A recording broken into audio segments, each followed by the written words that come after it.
og velkommen her til Horsens. I er taget til Fransen Group, hvor vi har dig med, Peter, som er direktør for Werpan. Det er jo Werner Panssons produkter, og det vil vi lige vise lidt om her. Vi sidder ved Spiegel, og Peter, kan du ikke fortælle os om det her? Jo, gerne. Spiegel, det er en af de sidste nye produkter, vi har lanceret i Werpan, som er en, vi kalder det en vægelementslampe, som både er en lampe, og i mine øjne er det også en lysskulptur, og i bund og grund egentlig også kunst. Du kan hænge den på væggen, du kan hænge den i loftet. Den blev lavet i 1969 til et tysk forlagshus, som ligger i Hamburg, der hedder Spiegel Verlag, så det er faktisk et navn, der kommer Spiegel. Og det har ikke været en etableret produktion, før vi startede her for et par måneder siden. Så super flot lampe, som giver en masse lys. Du kan gemme den. Lige nu er det lidt svært at sige, at vi er sådan et lyslokale, hvor meget lys den giver, den giver faktisk rigtig meget lys. Så det er en super smuk lampe, hvor man egentlig fint kan have den individuelt. Man kan også hænge den, som vi har gjort her, nogle stykker sammen. Man må gerne lave en hel væg, det synes jeg er fantastisk, hvis vi skal levere en hel væg. Og så har jeg selv, den har en ret bred ramme på 10 cm, har jeg selv derhjemme valgt også at stille den bare på gulvet op ad væggen, så man faktisk kan flytte den rundt. Så det er en lidt anden måde også at have sådan en lampe. Den er jo super smuk, og den der 3D-effekt, den dag, den vi pludselig får, det er fedt. Kan du ikke fortælle lidt om farven? Den er lidt anderledes end den. Jo, den er i lakeret aluminiumsfarve. Det her, det er jo nogle børstede prøver, vi har lavet til start. De kommer til at minde rigtig meget om det her med den her aluminiumsfarve, som igen også gør, at du kan arbejde med lyset. Hvis man vil, så har den faktisk også haft nogle folk, som har puttet en farveskiftende LED-pære i, og så en lille fjernbetjening, der kan du få de her fine lyskilder i dag. Og så kan man også lave det fint til et andet publikum, så kan man lave rød, orange eller farve den op. Så det er en almindelig E27-fald? Ganske almindelig E27-fald. Nej, det er faktisk E14, men den findes også i den lille sokkel. Ja. Og det er egentlig generelt med alle vores Panson-ting, alle vores Werpan-lamper. De kommer som udgangspunkt med almindelige faltninger og sokler, så du kan putte LED og energisparepærer i. Og noget af det sidste, vi har lavet, det er det faktisk fyldt med. Jamen, skal vi gå videre rundt? Ja, så skal vi kigge. Ja. Så er vi kommet til Pantop. Ja. Og smuk klassisk lampe. Ja. Som er en hel familie. Ja. Pantop er faktisk en af de første produkter, vi havde i produktion, men hvor vi tidligere har haft en produktion nede i 23 cm, i en noget mindre udgave, og i 30 cm. Den her serie nu her, hvor vi lancerer de her 44 cm, gør, at den lige pludselig får lidt andet anvendelsesmuligheder. Det kan være nogle spisebord, det kan være engangspartier, så Pantop er en super klassisk, flot lampe fra Panson, som består af pendler, standardlamper. Der findes også en stor bordlampe til den samme, hvor vi har lavet den i den her antik messing i sort og i grå, så nogle forskellige farver. Lidt mere klassisk igen op i de her store størrelser, men et produkt, som vi sælger rigtig godt, og hvor vi også ved, at forbrugerne kun vil være super tilfreds med det lys, der kommer. Ja, for det er jo en af de lamper, der virkelig kan give noget lys. Den giver rigtig meget lys, den her. Men lyskilden er stadigvæk, selvom den er blottet, kan man sige, så er den stadigvæk gemt så langt op i selve lampen, så hvis du hænger den hen over et spisebord, så sidder du ikke og kigger direkte ind i en lyskilde. Du får det lækre lys, men du får også stadigvæk en lyskilde, som er forholdsvis skjult. Og det gælder egentlig også på standardlamperne og bordlamper. Designet i slut 70'erne. Ja. Vi skal videre. Reflect. Ja. Jamen, Reflect er en af de helt nye lamper, vi også har sat i produktion, hvor den faktisk ikke tidligere har været i produktion. De andre lamper, som vi har i dag med Pantop og spiral og bånd og glober, hvad vi også har tidligere været i produktion. Reflect har vi fundet i arkiverne sammen med Panson-familien, og var, da vi så de her tegninger, slet ikke i tvivl om, at den var hyperrelevant i dag. Den er lavet med LED, så den er født med LED som en af de første lamper, vi har lavet. Giver et super flot indirekte lys, så man kan bruge den som en skrivebordslampe, man kan bruge den som sengebordslampe, egentlig også som en dekorativ lampe, alle mulige forskellige steder, men med et super flot lys output, og fås i den her fuldrøde farve, og fås også i en grå og i en krom udgave, som har lidt andet pil. Men jeg synes, en rigtig, rigtig fin lampe, som vi har store forventninger til, at forbrugerne synes giver mening. Den er super smart. Og jeg er lidt vild med det der, at den er lidt multi, fordi normalvis så er det enten er det en skrivebordslampe, eller en arbejdslampe, eller også er det til stemningslys. Den kan ligesom begge dele. Ja, bestemt. Den kan nemlig det hele, og det var egentlig også noget af det, vi er gået lidt op i at prøve at kigge efter nogle ting i arkiverne, som kan noget lidt mere end bare kun at være dekorativ eller kun at være funktionel. Vi synes faktisk, at den her både med og uden lys er super fin.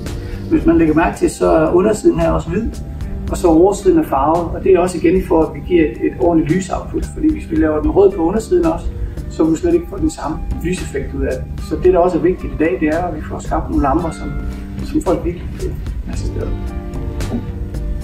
Ja, flere nyheder. En helt ny pendel, der hedder Hive. Ja. Den er simpelthen bare smuk. Den er nemlig smuk, og igen, også en af dem, vi fandt fra arkiverne. Vi var slet ikke i tvivl, da vi så den her, at det var noget, som vi både tror, at folk vil blive lidt overrasket over, at Panson har lavet, men samtidig også er hyperrelevant. Igen, Panson gik meget op i, at man ikke nødvendigvis havde den her lyskilde, som du sad og kiggede direkte ind i, men det vil man opdage hernede under. Den giver et fantastisk lys med en skjult lyskilde opfra, som kaster masser af lys ned på bordet, så den vil være super smuk ind over køkkenbord, spisebord. Kommer i den her aluminium, den er børste aluminium, og så kommer den også i sådan en cementfarve, som er rigtig, rigtig fin. Den har vi også store forventninger til, og den har jo stadigvæk noget af Pansons formsprog med de her bløde former, som han er god til. Hvordan var det med navnet? Havde han defineret det? Nej, det var faktisk noget weekend. Ja. Lige nøjagtigt den havde faktisk ikke navngivet, så Hive, det synes vi bare var et oplagt navn. Vi synes ligesom, at der kunne godt være noget beehive over den og så videre, så det var egentlig der, det kom fra. Man kan sige, nogle af de produkter, vi har sat i produktion, er døbt med nogle navne, så har der været nogen, som ikke har haft det, hvor vi så har været kigge på, hvad vi synes, der kan mene.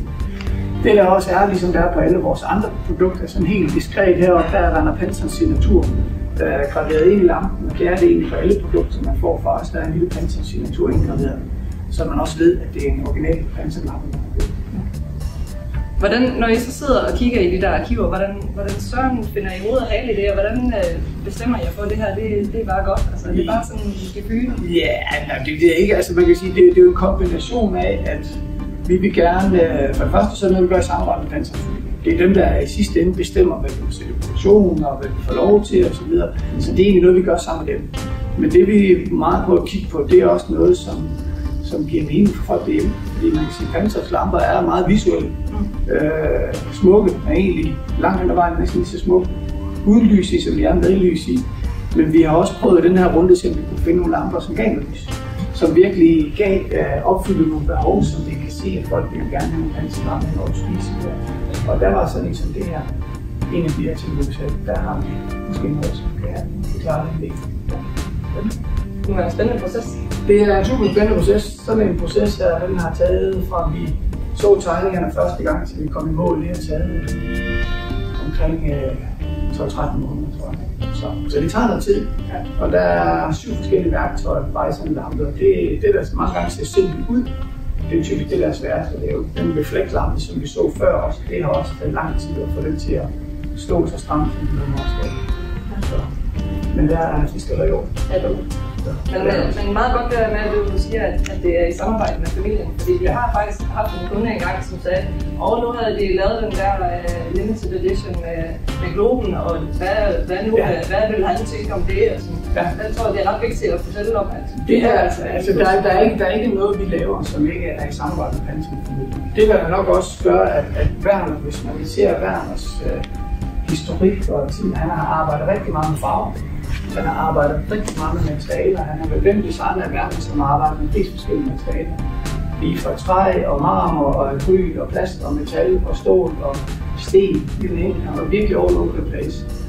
Og det der var meget hans designfilosofi, det var også, at når han lavede et design i det var 60'erne og 70'erne, hvis man kunne lave det i nogle nyere materialer, nogle bedre materialer, eller producere det mere optimalt fremadrettet, så var det et krav fra ham, at han gjorde det. Så det var ikke følt sådan med, at det værktøj, der brugte i 60'erne, og det materiale, det var det, den var begrænset til. Designet var begrænset i forhold til dens form, men det vi lavede produkterne i, de farveholdninger der. det var noget, han gerne havde udviklet hele tiden. Det var det, han selv søgte hele tiden. Og man kan sige, at i dag, vi har jo også nogle krav, vi skal leve op til i forhold til miljø og godkendelser og spild og hvad har du. Og det er jo vigtigt, at vi tager det med ind i design i dag. Så det betyder også rigtig meget. Lad os gå videre til noget af det mest kendte. Ja, lad os gå videre til en af klassikerne. Så sidder vi under Globen. Ja. 2 forskellige størrelser her. Ja. Globen den blev lavet i 1969 og fås i dag i 2 størrelser, som sætter til den lille i 40 cm, den store i 50 cm. Min favoritlampe, det er også den, vi har produceret længst. Den er sat i produktion tilbage i slut 2003 og er blevet en klassiker. Den er jo et lysobjekt, kan man sige. Den kan være med til at skabe et rum, og det er egentlig det, der er det fantastiske med Globen. Det er faktisk, at i den tid, vi har solgt den, der har vi set folk med alle forskellige stiler købe den her lampe. Og det er vel egentlig lidt det, der også kendetegner en klassiker generelt. Det er, om det er ude i sommerhus, eller det er en stor villa, eller det er en ungdomslejlighed, eller hvor det skal være, så passer den ikke. Og der er den ret unik. Man kan sige, at det er en familie, som vi har udviklet på. Vi startede med 2 varianter. Den klassiske VP Globen, som den hænger her. En hedder Panto, som er givet med lys nedad, har lidt andet udtryk. De 2 andre varianter, der hænger her, det er vores jubilæumsudgave, vi lavede i forbindelse med Werner ved 90, hvor hele indmaden er i hvad det hedder, i messen. Super fint, giver et lidt andet udtryk i den her farve. Så lancerede vi her sidste år den i rødfarvet glas, hvor de 2 store plader er rødfarvet glas, som rent faktisk gør, at den giver en masse lys nedad. Og igen vil være en ideel løsning hen over et spisebord. Et køkkenbord, hvor den klassiske Globe er lidt begrænset, når du snakker lys nedad, men det er mere lys udbord. Så vil det kræve, at man har lidt mere lys rundt omkring det? Ja, det vil det. Det vil det. Altså den klassiske vil kræve lidt andet lys. Man kan sige, at den rødfarvede glas og en Panto, det vil du fint kunne ringe ind over et spisebord, og så få opfyldt det behov. Men det er ikke et produkt, man bare lige laver. Det er et produkt, som tager fra vi starter op til vi slutter cirka en times tid. Og bygge sådan en lampe. Men det er noget, vi kommer til at se. Ja, det er bare at samle det. Det er bare at samle. Så er produktionen udover. Produktionen i sig selv er en helt kunstart. Altså noget af det, der er meget kompliceret og svært at lave med Globen, det er faktisk selve akrylkuglen, som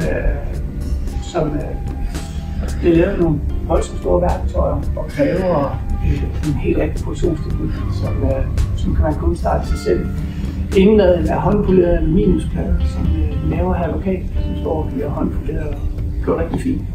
Og så har vi vores dygtige piger hernede, som står og samler Globen. Det vil vi vise jer, hvordan det foregår, fordi det er også noget, der kan noget skævt og tager noget tid, men det gør også, at når man køber sådan en lampe her, så køber du et produkt, som har et præg af, at det er håndsamlet, men det er generelt, som det er for alle vores produkter. Det er noget, der bliver samlet. Kan du fortælle om, hvor mange gange de bliver tjekket, de der akrylskærme? Sådan en akrylskærm, den bliver tjekket 4 gange. Så det, der sker, det er, at den kommer ud af værktøjet, så kigger vi den efter for rig. Så inden den forlader vores underleverandør, som laver det her, så bliver den tjekket igen. Når den kommer ind i vores hus, så laver vi indgangskontrol og belyser akrylskærmen for ridser og defekter. Når pigerne så er færdige med at samle lampen, så går de den visuelle efter igen på 4 gange. Så det vil sige, sådan en akrylskærm, den bliver altså tjekket efter 4 gange for ridser og defekter, inden man forlader huset her.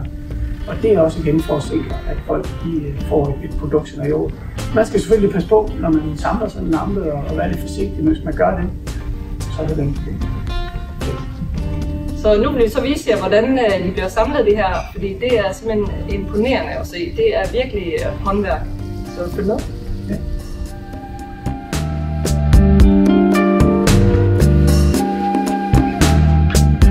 Som vi så oppe i vores showroom, så er den her Globe-familie, den bliver jo, som jeg tror, vi lige kort sagde, bliver håndlavet her i Horsens. Og det er simpelthen bygget op for bunden. Det I ser her, det er faktisk vores produktionsgruppe. Vi har 3 personer, som får lov til at lave de her liv. Og hun starter med at hænge vores ledningssæt og den første akrylskal op, til hun er færdig med at bygge en Globe. Der går det cirka en 4 time. Så det er en spændende proces, og I kommer til at se nu her, hvordan det foregår. Men noget jeg lige vil sige samtidig med det er, at med alle vores produkter, der følger der altid certifikat. Det vil sige, at når hun er færdig med at lave lampen, så skriver hun, hvad hun har produceret det. Signatur, det følger med alle produkterne, så I også ved, at I har købt et originalt produkt fra både Werner Panzer, men også fra os. Det er noget, jeg anbefaler, man gemmer, så man skulle ønske at sælge den en dag. Noget andet, det er også sammen med vores monteringsvarer, vil der altid hvide bomuldshandsker med, sådan at når man hænger det op, så passer man på produktet, fordi det er vigtigt, at man er lidt påpasselig, når man hænger den op. Men når den så hænger, så er det også et meget, meget smukt lys, I har at gøre her. Men nu vil jeg lade se, hvordan det foregår. Lidt hurtigere end det foregår reality, for jeg tror, det var cirka et par minutter, det vil vise jer nu. Men som sagt, det tager cirka en time. God fornøjelse.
fra Værpan. Jeg håber, I har fået en masse inspiration og en masse ny viden også. Så husk at subscribe til videoen her, fordi der kommer masser mere af den her slags. Både on tour og viden derhjemme i vores showroom. Så husk at følge med og subscribe. Vi ses!